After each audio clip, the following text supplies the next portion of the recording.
വേഗം വരുന്നവനായ യേശുക്രിസ്തുവിന്റെ നാമത്തിൽ ദൈനംദിന അപ്പം എന്ന അനുദിന വചനചിന്തയിലേക്ക് ഏവർക്കും സ്വാഗതം. ഇന്ന് ആത്മാവിന്റെ അലങ്കാരം എന്ന വിഷയത്തെ ആസ്പദമാക്കി ചില കാര്യങ്ങളെ നമുക്ക് ചിന്തിക്കാം. അതിനാധാരമായ ഒരു വാക്യം വായിക്കാം.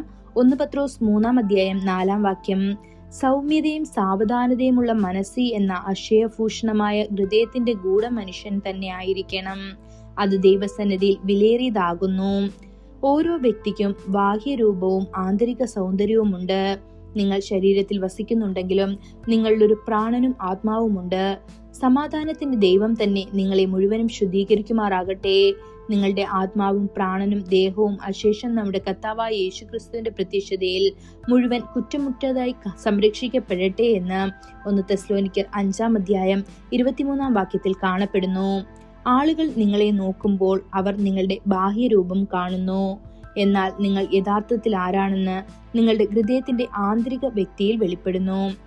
ആളുകൾ ബാഹ്യ അലങ്കാരത്തിനായി വളരെയധികം ചെലവഴിക്കുന്നു.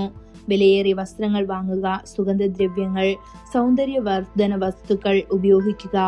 എന്നാൽ അവരുടെ ആന്തരിക അസ്തിത്വത്തെ അലങ്കരിക്കുന്നതിൽ വളരെ കുറച്ച് ശ്രദ്ധ മാത്രമേ നൽകുന്നുള്ളൂ. സൗമ്യതയും ശാന്തതയുമുള്ള മനസ്സിന്റെ സൗന്ദര്യമാണ് ദൈവത്തെ പ്രസാദിപ്പിക്കുന്ന യഥാർത്ഥ അലങ്കാരമെന്ന് അപ്പോസ്തലനായ പൗലോസ് ഊന്നി പറയുന്നു. ഇത് 1 പത്രോസ് 3:4 കാണപ്പെടുന്നു. നമ്മുടെ ആന്തരിക വ്യക്തിയെ സൗമ്യതയും സമാധാനവും കൊണ്ട് നാം ധരിക്കണം. അതിനെക്കുറിച്ച് ചിന്തിക്കുക. കാലക്രമേണ പുറം ശരീരം ദുർബലമാകുന്നു, പ്രായം കൂടുന്നു, ഞരമ്പുകൾ ദുർബലമാകുന്നു, ശരീരം വാർദ്ധക്യം പ്രാപിക്കുന്നു. എന്നാൽ നിങ്ങളുടെ ആന്തരിക വ്യക്തി വാർദ്ധക്യം പ്രാപിക്കുകയോ ക്ഷീണിക്കുകയോ ചെയ്യുന്നില്ല. പകരം എന്താണ് സംഭവിക്കുന്നത്? അപ്പോസ്തലനായ പൗലോസ് എഴുതുന്നു, നമ്മുടെ ബാഹ്യ മനുഷ്യൻ നശിച്ചു പോകുന്നുണ്ടെങ്കിലും ആന്തരിക മനുഷ്യൻ ദിനം പ്രതി പുതുക്കം പ്രാപിക്കുന്നു എന്ന്. ഇത് 2 കൊരിന്ത്യർ 4:16 കാണപ്പെടുന്നു. അതെ, ആന്തരിക വ്യക്തി ഒരിക്കലും വാർദ്ധക്യം പ്രാപിക്കുന്നില്ല. പകരം അവൻ എല്ലാ ദിവസവും പുതുക്കപ്പെടുന്നു. പരിശുദ്ധാത്മാവ് നമ്മെ ക്രിസ്തുവിന്റെ സാദൃശ്യത്തിലേക്ക് നിരന്തരം രൂപാന്തരപ്പെടുത്തുന്നു. കർത്താവ് മടങ്ങി വരുമ്പോൾ നാം പൂർണ്ണമായും അവന്റെ പ്രതിച്ഛായയിലേക്ക് രൂപാന്തരപ്പെടും. പൗലോസ് ഇങ്ങനെയും പറയുന്നു, ഇതിൽ നാം ഞരങ്ങി സ്വർഗത്തിൽ നിന്നുള്ള നമ്മുടെ വാസസ്ഥലം ധരിക്കാൻ ആത്മാർത്ഥമായി ആഗ്രഹിച്ചുകൊണ്ട്.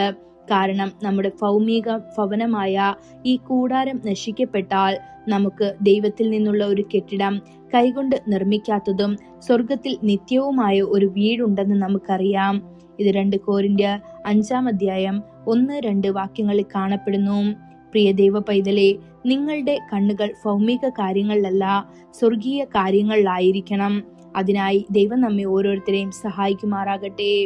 കൂടുതൽ ധ്യാനത്തിനുള്ള വാക്യം 2 കൊരിന്ത്യർ 4:17-18 നൊടി നേരത്തേക്കുള്ള ഞങ്ങളുടെ ലഘുവായ കഷ്ടം അത്യന്തം അനവധിയായി തേജസ്സിന്റെ നിത്യഗനം ഞങ്ങൾക്ക് കിട്ടുവാൻ ഹേതുവാകുന്നു. കാണുന്നതിനെ അല്ല, കാണാത്തതിനെയാണ് ഞങ്ങൾ നോക്കിക്കൊണ്ടിരിക്കുന്നത്.